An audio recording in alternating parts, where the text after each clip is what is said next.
in a sense, you hit the nub of the problem, the demand crunch and the consumption crisis at the moment. And many are attributing it to demonetization and GST as a kind of a double whammy. So how does one emerge out of it? There are two views. One is that this is the time for increased government spending. This is the time to try and find ways to increase the amount of money in people's pockets. The other view is that we've got to tighten our belts. At the end of the day, excessive government spending is not the solution. So maybe I'm more in the first camp. I'm not sure that, I don't know what excessive is. I mean, look at when the US basically hits a real crisis in 2008, 9, 10. What does it do? It basically invents a term called quantitative easing, which actually means printing money and paying people for goods. And it emerges quickly out of the crisis.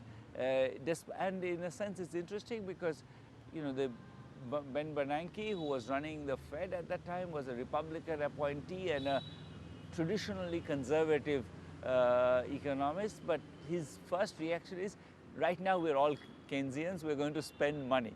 And I feel like if we really believe the diagnosis that we're in a real demand crisis, I think spending money in the short run, you want to abandon the kind of the rules and make a good plan. What you really need is a good landing plan. So you want to not say that we're going to do an expansion, but an expansion that's going to be very focused and very clearly bounded. So we want to have a landing plan, go back to the normal fast. That's your way to assure both markets that it's not that suddenly the rupee is going to go to 150 or whatever to the dollar. It's going to settle down quickly, and at the same time, revive the economy. So you're talking about fiscal stimulus. Yes. You believe this is the time to give that kind of a fiscal stimulus. You've got to pump in the money into the economy. If I had to take a guess, you see, I think the one great problem of not having better data, we had really good quality. This is a moment where the government should notice that partly this conversation is going kind of all over the map because we don't actually have real data. The US had real data on consumer spending day by day. They knew exactly what fraction of the income people were spending, what they were doing. They knew exactly where it was hurting. Having reliable data is extremely useful. We don't have it. Is that something that troubles you, that when you hear about these various debates that are taking place about data itself, whether it's on unemployment, whether it is other figures that the government throws up, GDP as we mentioned, there is so much of conflicting data, and the government itself doesn't seem to trust its own agencies when the data comes out, like the NSSO. Yeah. So would your advice be to the government, get real, don't be afraid of data? Yeah, not just don't be afraid of data, but I think at this point, given how much controversy there's been, I think there are two things that are needed. One is just an investment in data collection. I think we haven't really revived. We've said that the NSSO is broken for many, many, many years, but we haven't done a thing about it. When we really want to do it, we should do it well. Second, I think we need to externalize it in the sense that we need to bring in people who have credibility and who can basically take ownership of that data, so that it's not the case that the government can decide one day, if it doesn't like the results, that the data is bad. I think that undermines the credibility of the government, and it undermines the credibility of the data. I think you really want to be able to say, look, whatever the data will accept its verdict, and for that maybe they need to first clean up the data collection apparatus. But I do think that bringing credible outsiders into the process who can say that, look, this is how we're going to reconstruct our data collection apparatus, this is the investment we're going to make, and be then willing to accept the verdict. Those are very strong words, and I hope someone in government is listening to them, Professor Banerjee. The other aspect is the informal sector. You mentioned briefly, there's a sense that we get anecdotally that the informal sector, the small micro businesses, are the ones who've been really hurting over the last couple of years, and that's widened inequalities. Jobs have been lost, businesses have shut down. At the bottom and the lower end of the pyramid, what does one do? to revive a sense of confidence in them, give them a sort of leg up? Well, I think that again, I would say demand is where things really start is in demand. So I think one of the places where, I think a lot of the mechanism has got stuck is in the infrastructure sector. The infrastructure sector is basically, extremely bruised by, I think, overbuilding. Typically, this is like a problem that's been there for the last 400 years. Overbuilding, you create real estate that nobody wants to buy. The banks that finance you are now bankrupt, and therefore they don't have the ability to lend to anybody. So infrastructure is so big that when it goes up, it pulls the economy up. When it goes down, it pulls the economy down. Infrastructure is also one place where it's one of the big links between kind of urban, prosperous India and rural India, because it's where, the people I often work with, who are young rural men and women, especially men, where do they find jobs? They find jobs they come to Delhi, they work on a housing project of some kind, and they sleep inside the building, and for 6 months they take some money, they go back to Darbhanga. This is a huge part of what links, the poorer eastern states with the rest of the country. And that's where, if you see the poverty reduction in states like Bihar and UP over the period 2005 to 2015, it's very impressive. And you have to wonder where it came from, since these states are very poor. A lot of this comes from migration earnings, and migration earnings have a lot to do with infrastructure.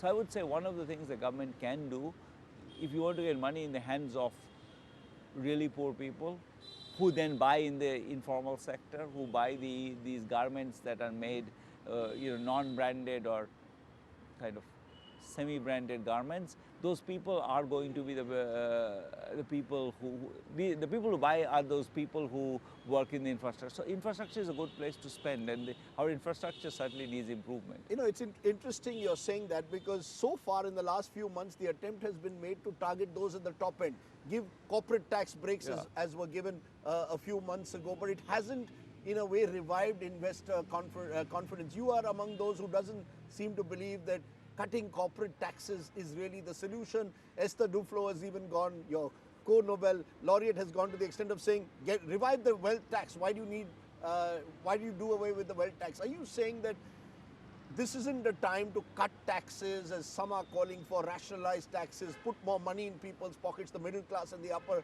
classes, incentivize corporate India?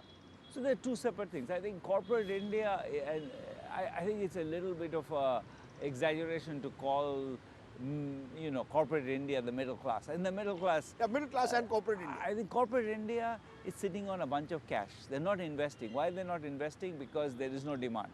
I would say if corporate India will take any tax cut you offer them. They'll never say no. But if you really want to revive their investment, you want to get the other side up. Now, the middle class is a little bit different, because I think that, for example, real estate and cars, if you want to have a demand for it, the middle classes are. So you may want to consider temporary tax breaks. I really think that the point I was making before about a landing plan, where you can have temporary tax breaks, which you absolutely insist you're going to take away. I think those are not necessarily bad things, because they induce people to, especially if they're tax breaks on, for example, buying, GST breaks on buying cars, GST breaks on, real estate tax cuts. I mean, those are, tax cuts on cement, on iron. These are ways in which you can get the real estate sector going again, and the automotive sector going again. Those are not necessarily, so they rather than income tax cuts, I would do tax cuts on things we want people to buy. Because many are saying there needs to be a complete drastic overhaul in GST. It's been much too complicated, it's cost far too much, and that's where small businesses are really hurting? No, I don't. I mean, it can't be done in the budget, probably by the GST Council, but you also agree that there needs to be a radical overhaul of GST, make it simplified? Absolutely, but in the short run, the question is, so there are two separate perspectives. Fixing GST, I think, is very important for the small businesses to really be to survive, because the paperwork burden of it, the complexity of it is, one of the reasons why I think they're getting hit. This is not based on extensive data collection, but when I chat with them, they complain like hell about GST. So I think that's one of the issues. That's a long-term issue. Then there's a question of what do we do to revive demand now? And you might wonder if there are ways in which tax cuts can be used to just get people to buy certain things where we have clear excess capacity. Real estate, we have real excess capacity, and in automotive, we have excess capacity. And that's a different problem, and there you might want to have temporary giveaways to the middle classes. So the one place where I say, where maybe I'm clarifying, that I don't necessarily think that we can get out of this slump entirely without giving some cuts that will benefit the middle classes. Now, that's different from the corporate sector. In the corporate sector, if it gets anything, it should get it through the indirect effects of increased spending. Increased spending is, I think, is one thing that's going to benefit the corporate sector, and that's when the money that they have in their pockets will start coming out. They're going to start investing. Because the previous budget was in the shadow of the election. So the government went ahead with a series of poverty alleviation schemes, or certainly announced SOPs for farmers, for example, the Kisan Samman Yojana. Do you believe this time the government has a different challenge? It's not about winning an election, it's about reviving the economy this time. Would you support more investments in poverty alleviation schemes, or would you believe that the real challenge this time is reviving demand, as you said?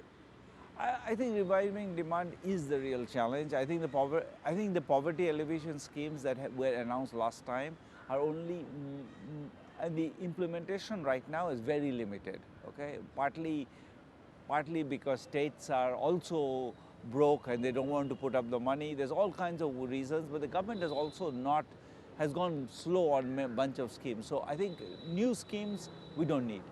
If you just implemented, raised spending in NREGA, implemented the Ayushman Bharat, I think those things will get money out. So I don't think we need a new scheme at all. I think we've already had a bunch of new schemes being announced over the last 5 years. Many of them actually, because the government is now feeling the pinch, the spending, you can have a scheme and not spend on it. We have hundreds of schemes with nothing spent. I think we should go with focusing on the schemes and that the government thinks are priority, and make sure that those schemes are being delivered, the institutional structures being developed. These are new schemes, so just the delivery institutions are not well developed.